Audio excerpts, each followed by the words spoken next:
Change کر کے ان کو اپنی قریب المخرج آوازوں سے بدل کے ہم استعمال کر رہے ہوتے ہیں. مثلاً ہم کیا کرتے ہیں کہ ہم اطلاق اطلاق کسی چیز کا کسی پہ لاگو ہونا، اس کو جب ہم پڑھ رہے ہوتے ہیں تو ہم اطلاق کہتے ہیں. کاف کا ہلکی ہلکی کاف کے ساتھ، قاف جو حلق سے ادا ہونے والی کاف کے ساتھ نہیں ہم کہہ رہے ہوتے. تو بنیادی طور پہ کیا ہے کہ بات ہماری کہاں سے چلی تھی؟ ضاد سے چلی تھی. تو ضاد کا جو لفظ ہے وہ بھی بنیادی طور پہ عربی زبان کا مشکل ترین لفظ ہے. اس کو ہم ادا نہیں کر سکتے تو ہم کیا کہہ دیتے ہیں؟ ضاد کہہ دیتے ہیں ہم. لیکن اس کا جو اصل مخرج ہے وہ یہ ہے کہ ہم زبان کی سامنے والے حصے کو اوپر والے دانتوں کے ساتھ، جو ہمارے مولر ٹیتھس ہوتے ہیں، ان کے ساتھ لگا کے ہم کہتے ہیں. اچھا اب ہم چوتھی جو اردو زبان میں رائج عربی زبان کے الفاظ ہیں ان کو دیکھتے ہیں. مثل اتفاقیہ. اتفاقیہ کو، یہ الفاظ وہ والے الفاظ ہیں چوتھی قسم میں جو میں بیان کر رہا ہوں، یہ وہ الفاظ ہیں جن کو ہم اصل معنی سے مختلف اس میں لیتے ہیں، لیکن یہ ہے عربی کے الفاظ ہیں لیکن ہم اس کو اصل معنی سے بالکل الگ معنی میں لیتے ہیں. مثلا اتفاقیہ کا ایک لفظ ہم استعمال کر رہے ہوتے ہیں.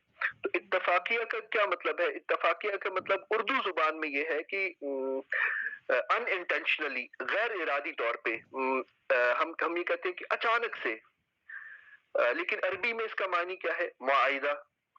اچھا ہم یہ کہتے ہیں کہ اجازت. اجازت سے کیا مراد ہے کہ ہم اردو زبان میں کہتے ہیں کہ مجھے آپ اذن دیں، آپ کی رضا ہو تو میں جاؤں. لیکن عربی میں اس کا کیا مطلب ہے؟ چھٹی یا تعطیل. اچھا ہم ایک اور لفظ استعمال کرتے ہیں کہ اجلاس. اجلاس تو اس کا اردو میں ہم کیا معنی لیتے ہیں؟ کہ میٹنگ ہو رہی ہے ہمارا اجتماع ہو رہا ہے. لیکن عربی میں اس کا معنی کیا ہے؟ بٹھانا. اسی طرح سے ہم یہ کہتے ہیں کہ تشریح. تشریح سے مراد ہم اردو میں ایسے لیتے ہیں کہ تفصیل ہے اور تشریح ہم بیان کر رہے ہیں، ہم تفصیل بیان کر رہے ہیں. لیکن عربی میں اس کا معنی کیا ہوگا؟ چیر پھاڑ کرنا. اسی طرح ایک لفظ ہے مثال کے طور پہ جائزہ. جائزہ کا معنی ہم اردو میں ایسے لیتے ہیں کہ یہ امتحان ہو رہا ہے، یہ پرکھ رہے ہیں، لیکن عربی میں اس کا معنی ہوتے ہیں انعام کے. تو یہ وہ ہماری زبان میں اردو زبان میں عربک چار طرح سے آتی کہ ایک اوریجنل میننگ کے ساتھ وہی ورڈ آ گیا، ایک اس لفظ کو تھوڑا بہت تبدیل کر کے ہم نے استعمال کر لیا، اور پھر یہ ہے کہ ہم نے ایک تیسری قسم میں یہ دیکھی کہ ہم نے مثال کے طور پہ ایک ایسا لفظ لیا. مثال کے طور پہ عربی زبان میں رشوت لینے والے کو راشی، رشوت دینے والے کو راشی کہتے ہیں، جبکہ اردو میں ہم راشی کسے استعمال ہم کسے کہہ رہے ہوتے ہیں؟ رشوت خور کو، جو رشوت کھانے والا ہوتا ہے. مثال کے طور پہ اردو میں اغوا ہونے والے کو ہم کیا کہتے ہیں؟ مغوی، جبکہ عربی میں مغوی کہتے ہیں جو رستے سے بھٹکانے والا ہوتا ہے. تو اردو میں بہت سارے عربی کے الفاظ جو ہیں کہ وہ یا تو بالکل اپنے صحیح معنوں کے اندر یا تھوڑے بہت معنی کو تبدیل کر کے یا بالکل اپوزٹ معنی یا ڈفرینٹ معنی کے ساتھ آتے ہیں، لیکن وہ ہماری زبان کے اندر رائج ہے. اچھا یہ اگر ہماری بیس بنی ہوئی ہو، جب ہم اس کو پڑھ رہے ہیں اور یہ سمجھ رہے ہیں کہ ہماری زبان کی 40% الفاظ ایسے ہیں جو عربک سے آئے ہوئے، تو جب ہم قرآن پاک کا ترجمہ پڑھ رہے ہوتے ہیں اور ہم ان کو ریلیٹ کرنے کی کوشش کریں تو کہیں نہ کہیں پہ کوئی نہ کوئی ریلیشن ملتا جائے گا اور ہمارے لیے قرآن کو سمجھنا آسان ہوگا، تاکہ جب ہم کسی عالم کے پاس بیٹھے، کسی